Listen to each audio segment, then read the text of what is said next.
বাংলাদেশ ব্যাংকের সাবেক গভর্নর ও অর্থনীতিবিদ ডক্টর আতিউর রহমান বলেছেন, প্রস্তাবিত বাজেট অনেকটাই বাস্তবমুখী ও সময় উপযোগী।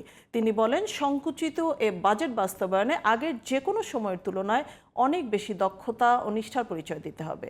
শুক্রবার সকালে ব্যাংক এশিয়া পিএলসি ও উন্নয়ন সমন্বয়ের বাজেট প্রতিক্রিয়ায় এসব কথা বলেন কেন্দ্রীয় ব্যাংকের সাবেক এই গভর্নর। সাইরাস মাহমুদের রিপোর্টে দেখুন বিস্তারিত। স্বাস্থ্য ঝুঁকি মোকাবেলায় বৃহস্পতিবার জাতীয় সংসদে উত্থাপিত হয় 2024-25 অর্থবছরের বাজেট। এই বাজেট নিয়ে প্রতিক্রিয়া ব্যক্ত করে বিভিন্ন সংগঠন, অর্থনীতিবিদ, উন্নয়ন সংস্থা। উৎসাহিত করতে ভর্তুকি প্রদান অব্যাহত রয়েছে। শুক্রবার সকালে ঢাকায় ব্যাংক এশিয়া পিএলসি ও উন্নয়ন সমন্বয়ের যৌথ উদ্যোগে বাজেট নিয়ে এক সেমিনারে বাংলাদেশ ব্যাংকের সাবেক গভর্নর ও অর্থনীতিবিদ ডক্টর আতিউর রহমান বলেন, 2024-25 অর্থবছরের বাজেট অনেকটাই বাস্তবমুখী ও সময় উপযোগী। তবে কিছু বিষয়ে পরিবর্তন আনতে হবে। উচ্চাভিলাষী রাজস্ব লক্ষ্যমাত্রা পরোক্ষ করের উপর নির্ভরতা কমানোর পথে বড় বাধা।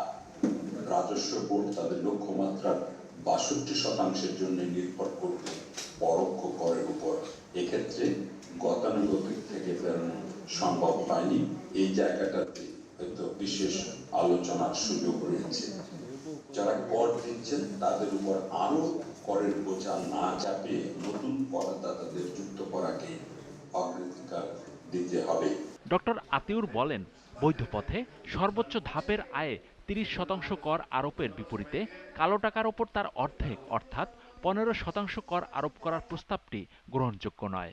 সরকার হয়তো ভাবছে যেহেতু ফরেন ডাইরেক্ট ইনভেস্টমেন্ট কম, যেহেতু আমাদের বর্তমান ফরেন এক্সচেঞ্জ অবস্থাও খারাপ, সুতরাং এটা খুলে দিলে হয়তো বিদেশ থেকে অনেক ডলার চলে আসবে, কিন্তু আমাদের অভিজ্ঞতা তা বলে না। গত কয়েক বছর থেকে আমরা এরকম সুযোগ দিয়ে দেখেছি যে সত্যিকার অর্থে যারা কালো টাকার মালিক তারা কিন্তু দেশে টাকা ফেরত আনে না। মোবাইল ফোনে কথা বলা ও ইন্টারনেট ব্যবহারের ওপর যে কর আরোপ করা হয়েছে তাও বিবেচনার দাবি রাখে বলে মন্তব্য করেন doctor Atiur Rahman. Cyrus Mahmud, GTV news, Dhaka.